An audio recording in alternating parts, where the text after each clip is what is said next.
Όπως αναφέρει σε δημοσίευμά της η ελληνική ειδησιογραφική ιστοσελίδα Libera.gr, ο τέος πρωθυπουργός της Τουρκίας, Αχμέντ Νταβούτογλου, σε συνέντευξη εφόλησης ύλης που παραχώρησε στην εφημερίδα Καθημερινή της Κυριακής, άσκησε δρυμία κριτική στην πολιτική που ασκεί ο Τούρκος πρόεδρος Ταγίπ Ερντογάν, αλλά δεν παρέλειψε να μας υπενθυμίσει ότι όλοι οι Τούρκοι πολιτικοί είναι ίδιοι, αφού ανέφερε για άλλη μια φορά τις διεκδικήσεις της Τουρκίας έναντι της Ελλάδας. Πιο συγκεκριμένα, ο τέος Τούρκος πρωθυπουργός, όσον αφορά τις ελληνοτουρκικές σχέσεις και την ένταση που υπάρχει στην Ανατολική Μεσόγειο αλλά και στο Αιγαίο και που θα πρέπει να υπενθυμίσουμε ότι οφείλεται στις παράλογες απαιτήσεις της Τουρκίας, οι οποίες είναι αντίθετες στο διεθνές δίκαιο αλλά και στις επεκτατικές βλέψεις της, αφού προσπαθεί συνεχώς να δημιουργήσει γκρίζες ζώνες στο Αιγαίο, είπε τα εξής. Τα βήματα που κάνει η Ελλάδα στην Ανατολική Μεσόγειο δεν τα βρίσκω καθόλου σωστά. Το σενάριο του εγκλωβισμού της Τουρκίας στον κόλπο της Ατάλειας δεν μπορεί να υπάρξει. Δεν δύναται να λειτουργήσει και θα χαλάσει την ουσία των ελληνοτουρκικών σχέσεων. Η Τουρκία έχει τη μεγαλύτερη ακτογραμμή στο Μεσόγειο.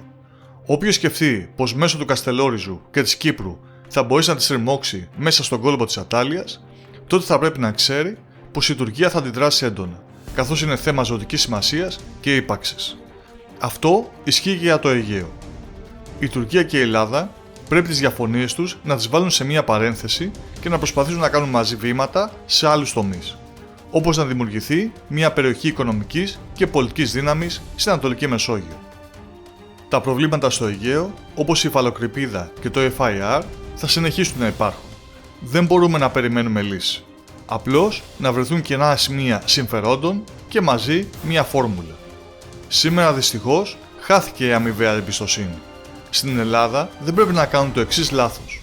Αν σκεφτούν πως με τη βοήθεια της Ευρωπαϊκής Ένωσης θα γονατίσουμε την Τουρκία, τότε αυτό σημαίνει πως δεν γνωρίζουν καλά την Τουρκία. Η Άγκυρα έχει ξεχωριστές σχέσεις με πολλά μέλη της Ευρωπαϊκής Ένωσης.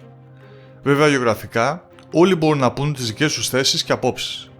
Όμως, αν το Καστελόριζο το θεωρήσετε συνέχεια του Αιγαίου, πρέπει να ξεκαθαρίσουμε πως ένα νησί δεν μπορεί να επηρεάσει την υφαλοκρηπίδα. Γεωγραφικά δεν είναι στο Αιγαίο. Αν τη γραμμή του Αιγαίου την κατεβάσετε στο Καστελόριζο, τότε το επόμενο βήμα θα είναι στην Κύπρο. Και γεωγραφικά δεν είναι στο Αιγαίο και έχει ιδιαίτερο καθεστώς στο διεθνές δίκαιο.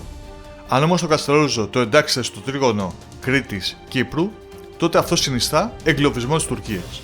Δεν υπάρχει λογική σε αυτό. Οι διερευνητικές επαφές πρέπει να συνεχιστούν.